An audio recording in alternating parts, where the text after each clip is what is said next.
Hey gamers, today we're going to look at Chocolate Factory. Let's check it out.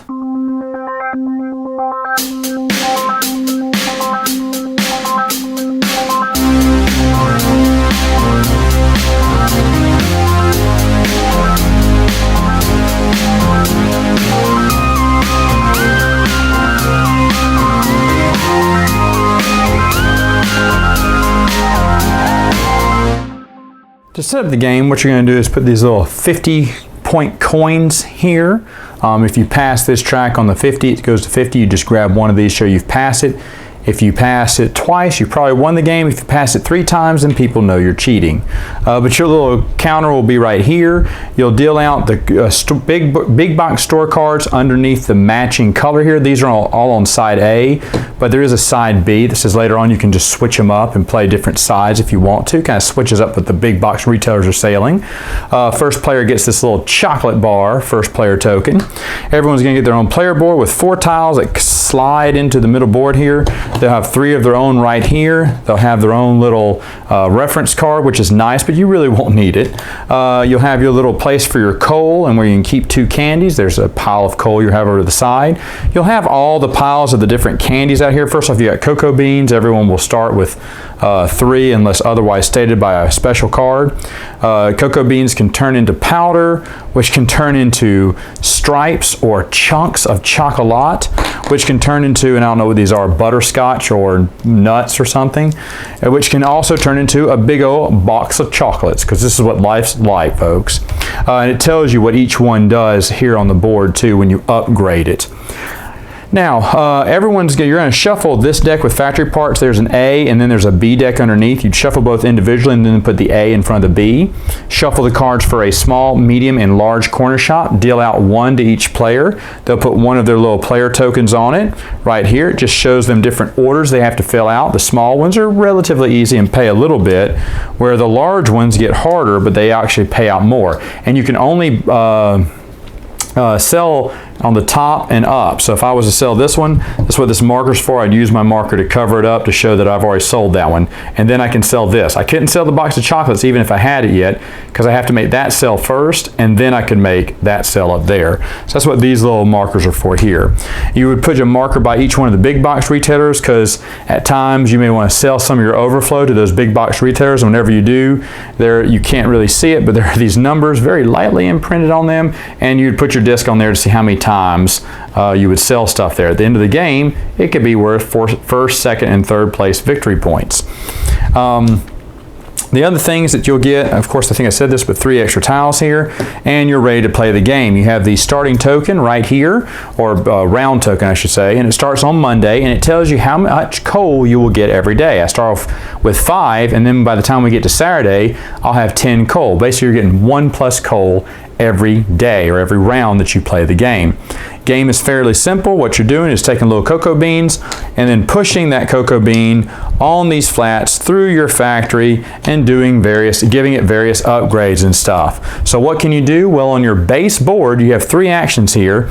If you see, there is a little stove icon where you will put your coal down. So if I wanted to activate, let's say I had a cocoa bean here. This one says, hey, I take a cocoa bean and I can pound it into some just flat cocoa. So let's say I do that. I'd pay 1 of my coal there and replace this with some cocoa. Well, then my next turn, I would take my next cocoa bean, move it across, and now if I want to, I can pay another coal to upgrade that. Or this one says, hey, this is a +1. You can upgrade whatever is here up to the next level. And of course we can look at this board here to see what the next level is. So I could upgrade it to a chunk or a stripe. Well, right now one of my orders requires 2 chunks, so maybe I pay another coal, because it's 1 coal there, and I upgrade it into a chunk. So you can see how that works. And maybe I paid another coal here and upgraded this to a cocoa. But you can only upgrade it as long as you have coal in your area there.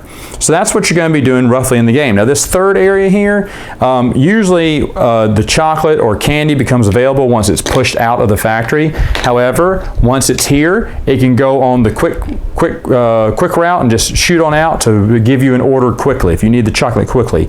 To be honest, you'll be using that a lot in the game. You won't wait till the end usually.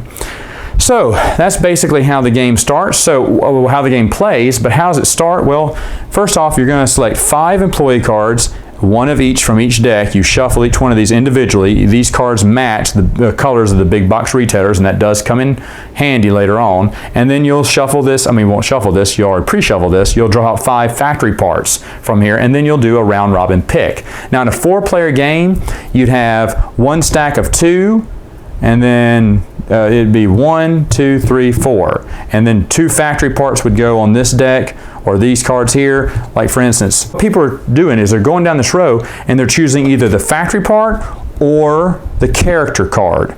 Now you see some are the same character card, however they can do different things, and where they work at does make a difference too.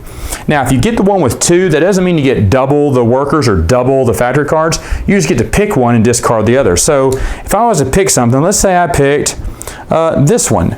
This is a one that costs 2 coal to operate, but whenever I can take regular cocoa, I can turn it to 2 chunks or 2 chocolates.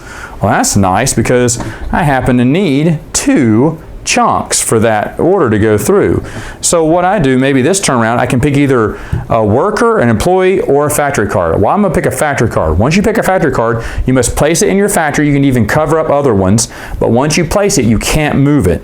So let me see, a good place to do it was, if I turn it here, I turn to cocoa, and then I turn that cocoa into double chunks. So I'm going to place it right there. And so from there on out, then you can always use this. So next time, let's say it's another turn, and by the way, you discard all coal at the end of the round. The coal that you use, any unused, stay in there. So if I wanted to later on another round, I could pay 1 coal to upgrade that cocoa bean to cocoa, and 2 coal to upgrade it into 2 chunks.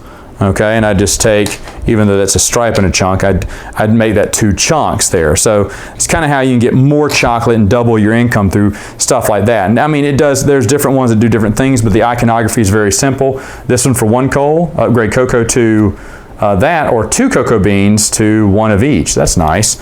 Anyway, so the next time around when it comes back to me, I'm going to it goes all the way around, then the last player picks one or the other, and then they start the second round robin. So they'll pick, let's say the last player picked this employee card. Well, now it's their turn again. They get to pick any of the leftover factory cards. And by the way, if someone were to pick this one, they choose between the 2 of these and discard the other. So let's say it came back to me, it was my turn, all this would usually be discarded. And I got to pick one of these 2, and I said, you know what, I'll pick this guy. What's he do? I can skip the next stage of 1 corner shop order and move my player marker, but do not receive any money for it. Meaning, man, I really want to sell this box of chocolates, but I don't want to sell those 2 butterscotches first. That's only 5, that's 11. What I can do is just go ahead and skip that level and go to this one now. I don't get the money for it, but at least I get to skip it. Helps you complete orders faster, because at the end of the game, the person with the most completed orders is also going to get money, depending on how many orders they completed in the game. So it's really cool.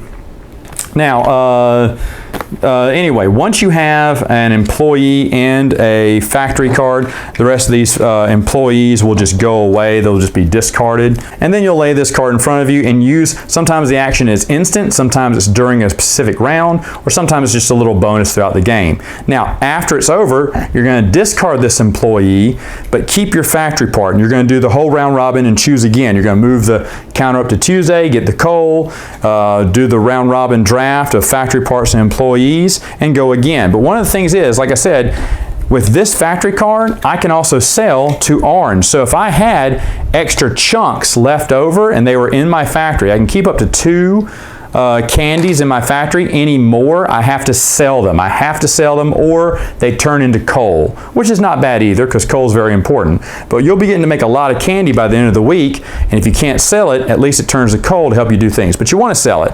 So one of the ways you can sell is just give away these big box retailers.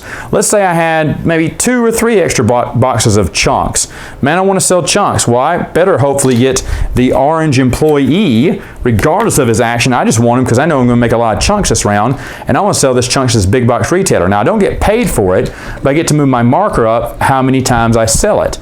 And at the end of the round, end of the game, whoever has the most points, whoever's leading in any of these stores, is going to get 16 victory points. Second place will get 8, but only if they have at least half of my score. So if I had 6, Someone who wanted to get second had to get 3. If they got 1 or 2, they don't get second place. Same thing with third. Third has to get half, I think it's rounded down, of the last player. So again, let's say I was at 8 and second player was at 4 and third player is at 1. Well, third player doesn't get it because half of 4 is 2. They had to be at least 2 to get those 4 victory points, which is kind of neat when you think about it. But anyway, that's what you're going to do for those 6 rounds, and at the end of the game, whoever has the most victory points wins. I should also mention the most of these corner shop cards, once you complete one, you flip them over and you get to pick another one. You get 1 of each card, and then you get to choose which one you want, a small, medium, or large. Large is of course going to give you the most money. The smaller ones you can finish faster, but of course you may have the most of these corner shops at the end of the game, and that means you get 12 more victory points or coins in this part. Final thoughts. What do I think about the game? Well, you know what? This is really cool. I love the theme. I love the look. I love the pieces. Those chocolate bars, man.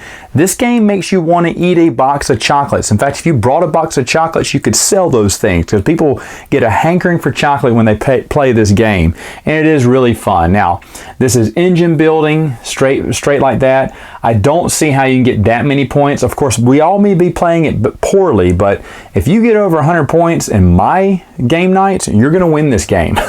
It's really hard to get a lot of points. I kept running out of coal. Someone else just kept running out of candy. They could always sell their candy, but for little bits. It's got a lot of different avenues for victory, and that's what I love about it. I really do like this game. Love the theme, love the look. If you're looking for unique themes and you like, engine building, then honestly, this is a good game for you. Now, I don't have many engine building games in my collection. I have a few here and there, but with the theme and everything that works together for it, yeah, I like this. I've never played with the B-side cards yet, but maybe one day I will. This game is really, really, really fun. The only thing that sucks about it is sometimes you're building your factory and you don't get none of the factory cards that are out help your factory out. So you have random things that you will never use in your factory, which I don't like that. I don't like that. And I think there should be a character that lets you move things in your factory. I don't think there is, but there should be one, because after a while you think, man, why did I place that here? Because now I got something better that can replace that, but I got to put this over here now.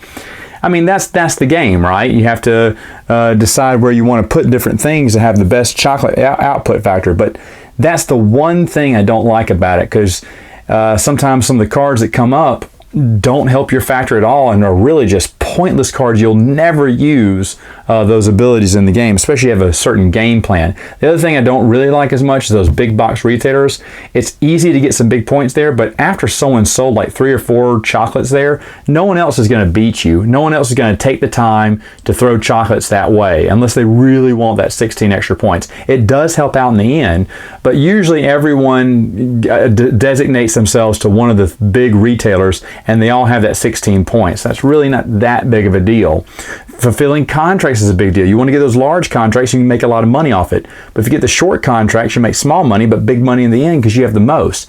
But is $12 really going to make the difference? I like the decisions you can make, and like again I said, the paths to victory are really awesome. This is an awesome game. Well worth your time. I'm keeping it in my collection. All right, gamers, that's all the time I have for now. Until next time, you know what to do. Chocolata on.